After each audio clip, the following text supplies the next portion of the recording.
ഒരു ഗോവിന്ദ്.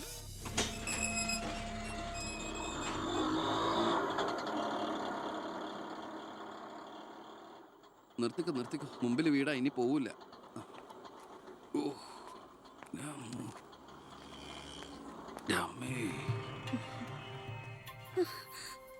അയ്യോ, ഇതെന്ത് പറ്റിയടാ?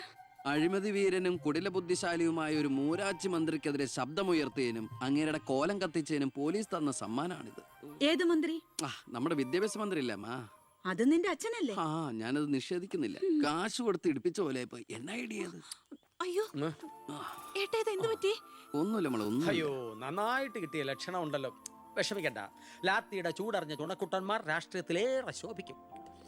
എതിരാളികളെ ലാത്തി കൊണ്ട് അടിച്ചൊതുക്കിയും ചിലർ രാഷ്ട്രീയത്തിൽ വല്ലാതെ ശോഭിക്കുന്നുണ്ട്. പക്ഷെ അതൊന്നും അത്ര ശാശ്വതമല്ല. Every dog has a day. ഞാൻ മകനെയാണ് ഉദ്ദേശിച്ചത്. നീ ഇരിക്കെ, ഞാൻ വിളമ്പാ. ഓ, എനിക്ക് വേണ്ടമ്മ. ഇത് VIP-കളുടെ ടേബിൾ അല്ലേ. ഇവിടെ ഇരുന്ന് കഴിച്ചാൽ അങ്ങോട്ട് ഇറങ്ങില്ല. എനിക്കുള്ള വിഹിതം ഞാൻ അടുക്കള പോയി കഴിച്ചോളാം. ജീവിതകാലം മുഴുവൻ നിനക്ക് അടുക്കളയിൽ കിടന്ന് ഇറങ്ങാനാ യോഗം. ഓ, എനിക്കത് മതി. എന്തായാലും ഞാൻ നിങ്ങളുടെ ഗ്രൂപ്പ് ഓഫീസിന്റെ തിന്നാലല്ലോ വന്ന് നിറങ്ങണത്. എന്നെയും എന്റെ ഗ്രൂപ്പിനെയും പരസ്യമായിട്ട് അവമാനിക്കുന്നവനെന്തിനാ ഞാൻ കഷ്ടപ്പെട്ടുണ്ടാക്കണ എന്റെ വീതം കഴിക്കാൻ ഇങ്ങോട്ട് കെട്ടിയെടുക്കണത്? മക്കള് കഴിക്കുന്നതിന്റെ കണക്ക് പറയാ. ഞാൻ പറയൂടി, രാവിലെ ഇറങ്ങുമല്ലോ കഞ്ഞിമുക്കിയ ഡ്രസ് ഇട്ടുണ്ട്, അതിനും വേണം എന്റെ ചക്രം. അതെ, എല്ലാം സർക്കാരിനെ വെട്ടിച്ചുണ്ടാക്കുന്നതല്ലേ. സർക്കാരിന്റെ കാശ് എന്ന് പറയുന്നത് ജനങ്ങളുടെ കാശാ. അതിൽ എനിക്കും അവകാശമുണ്ട്. നീ അടുക്കളയിലേക്ക് പോയി ഭക്ഷണം കഴിക്കും. ഉപദേശിക്കുകയാണെന്ന് കരുതരുത്. ജീവിതത്തിനൊരു ലക്ഷ്യമൊക്കെ ഉണ്ടാവും. എന്നിട്ട് ആ ലക്ഷ്യത്തിന് വേണ്ടി പരിശ്രമിക്കണം. നല്ല ഉപദേശം. ഇരിക്കുന്ന ആളോട് ചെന്ന് പറയും. പോത്തിനോടാണോ വേദം ഓതുന്നത്? ഞാൻ ഇതുദ്ദേശിച്ചത് മകനെയാ. അച്ഛനെ ഉദ്ദേശിച്ചാലും വലിയ കുഴപ്പമൊന്നുമില്ല. നിങ്ങളൊന്നും മിണ്ടാതിരിക്കെ. അച്ഛൻ അവന് വഴക്ക് പറയുന്നതിൽ എന്താ തെറ്റ്? അവന് ഞങ്ങളുടെ കൂടെ നിന്നൂടെ? എവിടെ നിൽക്കാനാ? എനിക്കെതിരെ ആഞ്ഞടിക്കാനാ മുഖ്യനവനെ കരുവാക്കിയിരിക്കുക. ഞാൻ നിഷേധിക്കുന്നു. ഇവൻ എന്റെ മോൻ തന്നെയാണോ അതോ മുഖ്യറ്റം? ആ ചോദ്യം ലക്ഷ്മി തീറ്റ കഴിഞ്ഞ് ഇറങ്ങി പോടുന്ന.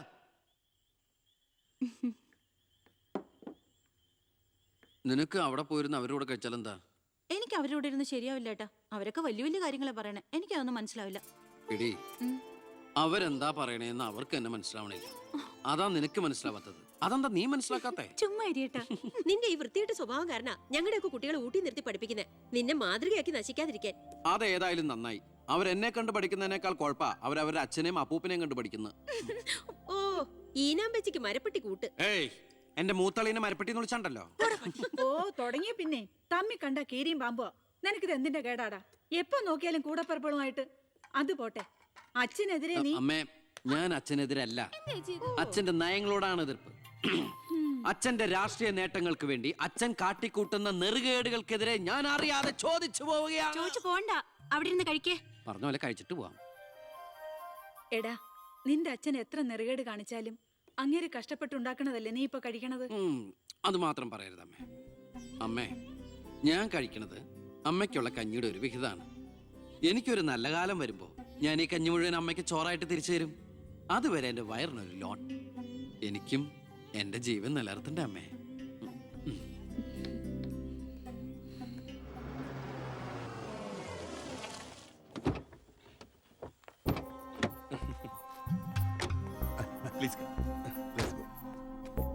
ഇത് അനിൽ മുഖർജി, നമ്മുടെ പെപ്കോ കോള കമ്പനിയുടെ CEO. ഈവനിംഗ് ഫ്ലൈറ്റിന് ഡൽഹിയിൽ നിന്ന് വന്നതേ ഉള്ളൂ. അത് ശരി. This is my co brother collector Gopinath. Oh, hello, how are you? Fine. ഞാൻ പറഞ്ഞിരുന്നില്ല അച്ഛാ, ഇവരൊരു പുതിയ പ്ലാന്റ് കൂടി ഓപ്പൺ ചെയ്യുന്ന വിവരം. അയ്യോ, അത് ഉടനെ വേണോടാ. ഇപ്പൊ തന്നെ കോട്ടപ്പുറത്ത് കുടിവെള്ളമില്ലെന്നും പറഞ്ഞ് ജനങ്ങൾ മുറവിളി കൂട്ടുക. ഇനിയിപ്പോ 50 കിലോമീറ്റർ ചുറ്റളവിൽ ഭൂഗർഭജലം വലിച്ചെടുക്കുന്ന പുതിയ പ്ലാന്റ് കൂടി തുറന്നാൽ ജനവിളകും. ഹേ, അതൊക്കെ ആരറിയാൻ പോകുന്ന വെച്ചാ? കുടിവെള്ള ക്ഷാമത്തിന് സർക്കാർ ചെലവില് നമ്മൾ ടാങ്കറിൽ വെള്ളം അടിക്കും. എന്നാലും അല്ല അച്ഛാ, പെർമിഷൻ കൊടുക്കാന്ന് പറഞ്ഞൊരു 2 കോടി രൂപ ഞാൻ ഇവരുടെ കയ്യിൽ നിന്ന് വാങ്ങിയിരുന്നു. ചെറാക്കുളം ഫൈനാൻസേഴ്സിന്റെ കാസർഗോഡ് ശാഖ തുടങ്ങിയത് ആ പണം കൊണ്ട്.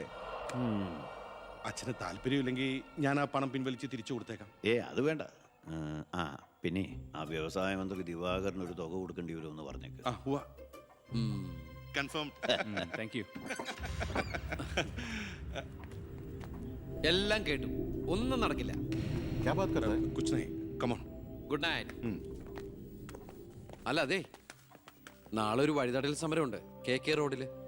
ബഹുമാനപ്പെട്ട മന്ത്രി അച്ഛൻ അതുവഴിയൊന്നും വന്നേക്കരുത്. പിന്നെ മന്ത്രിയുടെ കാറ് മകൻ തടഞ്ഞു എന്നും പറഞ്ഞ് രാത്രി ഉണ്ണാൻ വന്നിരിക്കുമ്പോ എന്റെ കഞ്ഞിൽ പാച്ചിടാൻ വന്നിട്ടുണ്ടല്ലോ. കഞ്ഞി കുടിച്ചിട്ടേ പോകുള്ളൂ.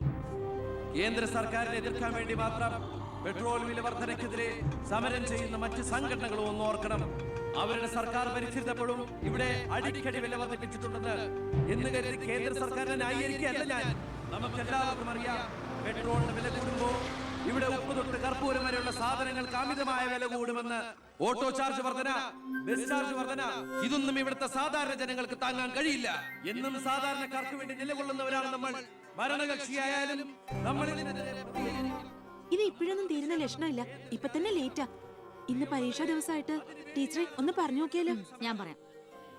947 നമ്മുടെ മഹാത്മജി നമുക്ക് വാങ്ങിത്തന്ന സ്വാതന്ത്ര്യം നീണ്ട സമരങ്ങളിലൂടെയാണ്.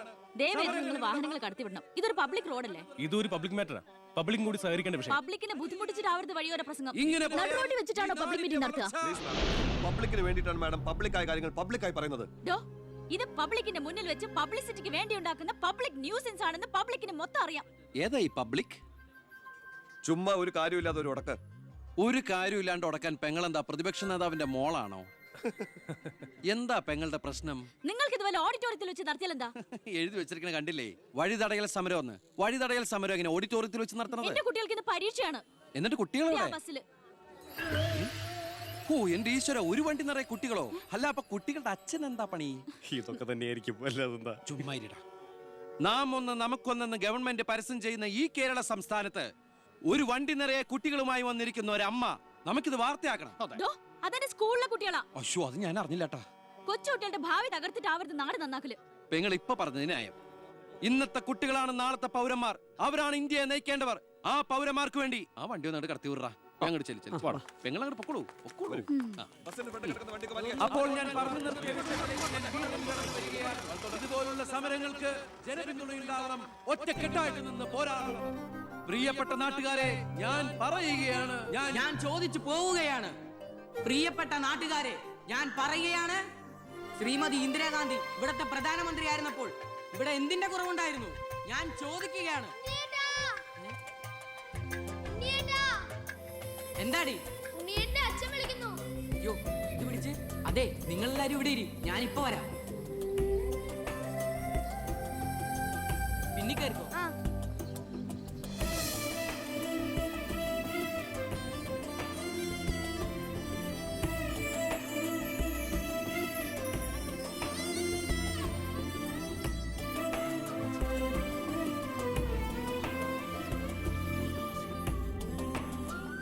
മോളെ ഇതൂടെ ഒന്ന് കഴുകി വെച്ചേരെ. ശരി.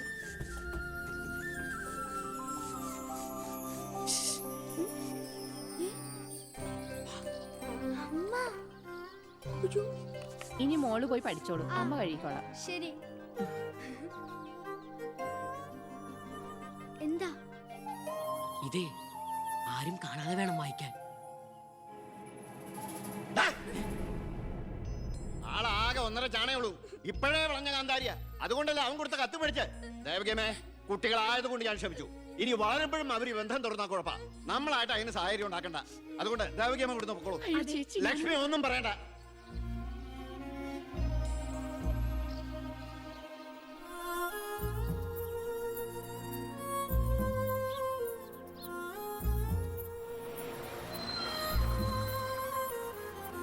ടീച്ചറെ, സ്കൂളെത്തി, ഇറങ്ങണ്ടേ?